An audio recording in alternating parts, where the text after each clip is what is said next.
Taigi turime nukopijuotus du pultelius, tai vienas iš jų yra originalus Beninka ir nukopijuotas naujas VŠR-Matic pultelis.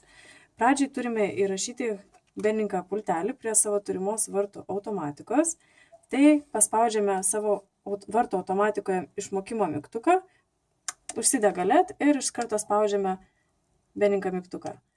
Jisai turėjo jau įsirašyti, tai patikriname paspaudę dar sykį. Ir, kaip matote, mėlyna šviesa užsidega. Tai reiškia, kad vartai atidaromi. VŠR-Matic pultelis turi tokią gerą savybę, kad nereikia spausti jokio mygtuko savo vartų automatikoje, jisai įsirašo savarankiškai. Tiesiog nuspaudžiate mygtuką ir laukiate, kol LED pradeda mirksėti.